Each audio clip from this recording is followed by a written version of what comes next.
कि मियाँ के बेटा को इतना दम कि अहिर के बेटा से अजुरा जाए, ईबीसी के बेटा को इतना दम। इसलिए कन्हैया कुमार के भाषण पर कांग्रेस चाहे जितना भेज दे कन्हैया कुमार को, एक नहीं 10 कन्हैया कुमार को भेजे, कन्हैया कुमार का दोष नहीं है। भाजपा वाले के भय से इन सभी ने एक महागठबंधन बनाया, लेकिन इस महागठबंधन टिकाऊ नहीं हुआ।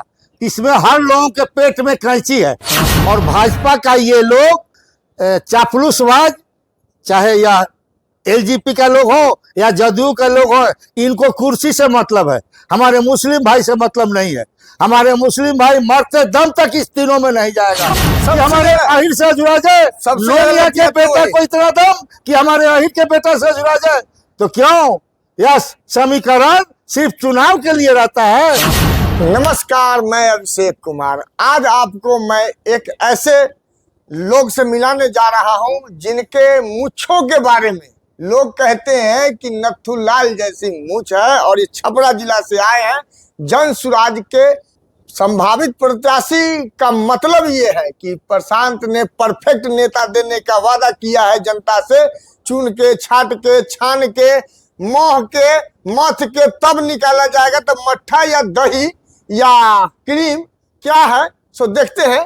तो चाचा जी, जैसे अभी विगत जो राजनीति चल रही है, अभी राजनीति में बहुत बड़ा फेरबदल हुआ है। उधर पदयात्रा चल रहा है कांग्रेस का, इधर इफ्तार पार्टी में मुस्लिम भाई लोग नहीं जा रहे हैं, बीजेपी, जेडीयू और एलजेपी में। उसके बाद जो है सो लालू प्रसाद एक तरफ कह देते हैं कि कोई माई का लाल ऐसा नहीं है जो मेरे बेटे को हरा सकता है, तेजस्वी को मुख्यमंत्री बनने से रोक सकता है। उसके बाद एक तरफ जो है सो एलजेपी के नेता कहते हैं कि किसी मुलायम सिंह और मतलब सपा और लालू यादव दोनों मिलकर के मुसलमानों का हित का हनन किया है। कहां तक जायज है, किन बातों में? देखिए, सबसे पहले तो मैं आपके चैनल और आपके चैनल के माध्यम से सुनने वाले जितना भी श्रोतागण है, मैं राम पुकार मेहता उन सभी को क्रांतिकारी अभिनंदन करता हूं।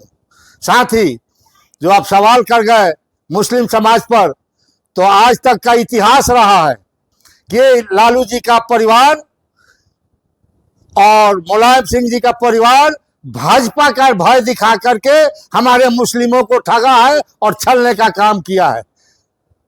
हमारा मुस्लिम समाज को जब वोट आती है तो कहता है लोग कि तुम माई समीकरण में हो, आई और मुस्लिम एक है। जैसे ही वोट समाप्त होता है, एक गांव में हमारे मुस्लिम समाज के लोग, यादव समाज के लोग रहते हैं, अगर एक साथ हम लोग हैं तो कहीं ना कहीं तू मैं हो जाएगी। हमारे बच्चे उनके बच्चे से जुड़ा जाते हैं। उस वक्त आवाज निकलती है कि मियाँ के बेटा को इतना दम कि अहिर के बेटा से अजुरा जाए, ईबीसी के बेटा को इतना दम कि हमारे अहिर से जुड़ा जाए, लोनिया के बेटा को इतना दम कि हमारे अहिर के बेटा से जुड़ा जाए। तो क्यों यह समीकरण सिर्फ चुनाव के लिए रहता है कि सब दिन के लिए होना चाहिए। तो ये तो रहे, एक तरफ हो जाती है लालू यादव के परिवार के का जो कंडीशन है, आरजेडी का जो कंडीशन है। उसके बाद ये आरजेडी को छोड़ दीजिए, बीजेपी, जेडीयू और एलजेपी में जो ये मुस्लिम भाई नहीं गए, इसका क्या कारण, मुख्य कारण क्या रहा? देखिए, मुस्लिम भाई प्रकार का और कोई मुस्लिम भाई सब दिन से मन में बैठा के रखे हैं कि किसी भी स्थिति में हम भाजपा को नहीं जाने देंगे, नहीं उसको वोट देंगे।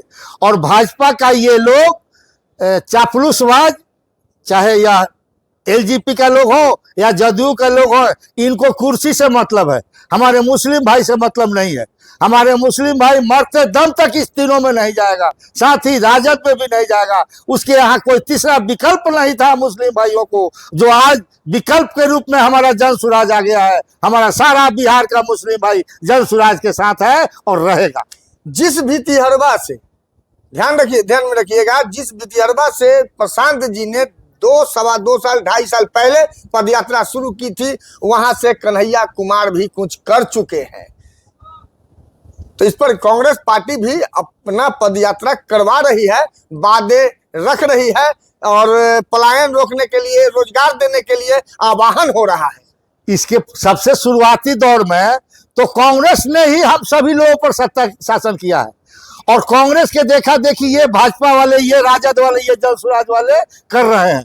तो ये कांग्रेस और राजद और भाजपा जदयू में कोई फर्क नहीं है। जितना दोषी कांग्रेस है उससे उतना ही दोषी ये लोग भी है, और ये हमारी जनता समझ गई है। आज वोट का दिन आया है तो कन्हैया कुमार को भेज करके प्रलोभन दिया जा रहा है, लेकिन हमारी बिहार की जनता कन्हैया कुमार के भाषण पर नहीं आने वाला है। कन्हैया कुमार के साथ इस बिहार के राजनेताओं ने जो किया या लोगों से छुपा नहीं है। इसलिए कन्हैया कुमार के भाषण पर कांग्रेस चाहे जितना भेज दे कन्हैया कुमार को, एक नहीं 10 कन्हैया कुमार को भेजे, कन्हैया कुमार का दोष नहीं है। लेकिन कन्हैया कुमार यहाँ के राजनेताओं से उब करके जा करके कांग्रेस से हाथ मिलाया है, क्योंकि बिहार में उसको खड़ा होने का जगह इस राजनेताओं ने नहीं दिया है। क्यों आप मान रहे हैं कि किसी भटके हुए इंसान है कन्हैया कुमार? हाँ बिल्कुल, कन्हैया कुमार इंसान भटके हुए हैं।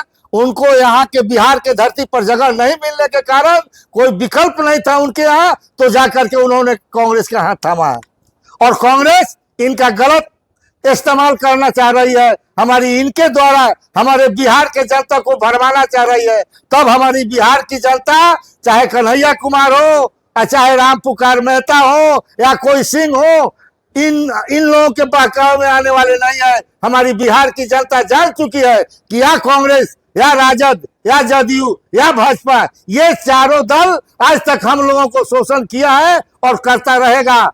इसलिए इन लोगों के सामने तीसरा विकल्प के रूप में जन स्वराज आया है। बिहार की जनता जन स्वराज को सरकार वोट देकर के सरकार बनाएगी। क्यों कन्हैया कुमार भी तो वही वादे रख रहे हैं जो प्रशांत ने कहा है कि पेंशन कम मिलता है, लोगों को रोजगार चाहिए, पलायन रुकना चाहिए। ये बात अच्छी है। प्रशांत किशोर जो कह के बीत चुके हैं, उसी बात को कन्हैया जी दोहरा रहे हैं। बढ़िया की बात है, खुशी की बात है। लेकिन कन्हैया जी यह क्यों नहीं पूछते हैं राहुल गांधी से कि इतना दिनों से आपका खानदान शासन किया, यह काम क्यों नहीं किए? आज यह बात प्रशांत जी के देखा देखी क्यों? उसे भी भय है कि प्रशांत के सामने वह भी नहीं टिक पाएगा। तो जैसे अभी प्रेजेंट में जो कंडीशन बन करके आ रहा है, पप्पू यादव निर्दलीय हैं, कांग्रेस का समर्थन करते हैं, कन्हैया कुमार का लॉजिक है, इसमें आरजेडी का कहीं कोई मुख्य धारा नहीं, शायद ये महागठबंधन का कहीं टूट नजर आ रहा है क्या आप लोगों को? महागठबंधन तो यहाँ वो लोग समझे, जिस तरह हमारे मुस्लिम समाज को भाजपा का भय दिखा करके और अपने तरफ ये लोग अपना वोट लेते हैं मुस्लिम भाई का, ठीक उसी तरह उस राजद उस भाजपा वाले से, भाजपा वाले के भय से इन सभी ने एक महागठबंधन बनाया। लेकिन इस महागठबंधन टिकाऊ नहीं हुआ। इसमें हर लोगों के पेट में कैंची है, कैंची है, हर लोगों के पेट में कैंची है। हर लोग चाहता है कि उसको काट दे, वो चाहता है कि उसको काट दे, वो चाहता है कि उसको काट दे। लालू यादव एक तरफ कहते हैं कि नीतीश कुमार के पेट में दांत है, आज आपने कह दिया कि कैंची है। सभी लोगों के पेट क्या में संबंध है? ये सभी लोगों के पेट में कैंची है। सब लोग अपना अपना दाव आजमाने के चक्कर में रह गए हैं। जो थोड़ा सा बीच पड़ेंगे दूसरे लोगों को काट डालेंगे।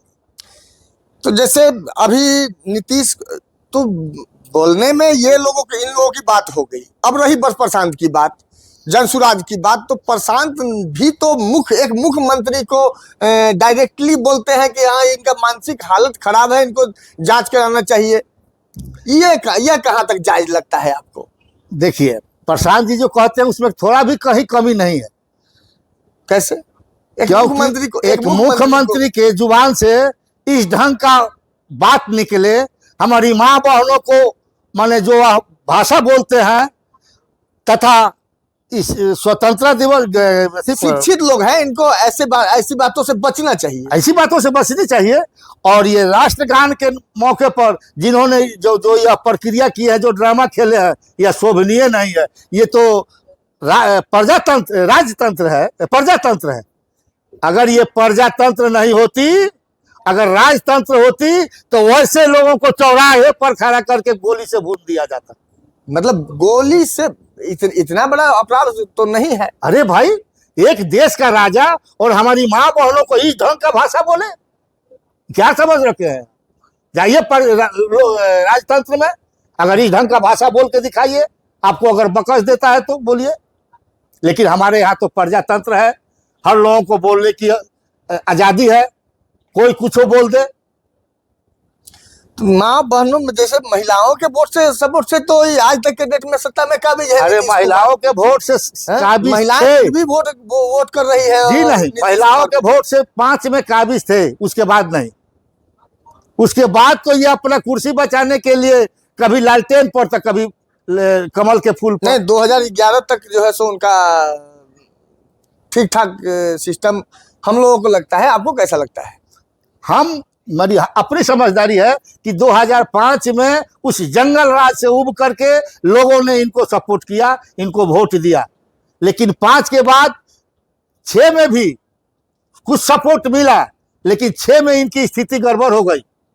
जिनको ये जंगल राज कहते थे उनसे तालमेल करके अपनी कुर्सी बचाना चाहे, जिनका ये विरोध कर 13 में ना, वो तो 13 में इनका ये विरोध करते थे कि मर जाएंगे मिट्टी में मिल जाएंगे लेकिन इससे हाथ नहीं मिलाएंगे, लेकिन इनको अपनी कुर्सी प्यारी है, कुर्सी के चलते इन सभी लोगों से इन लोगों ने हाथ मिला करके अपनी कुर्सी को बरकरार रखे।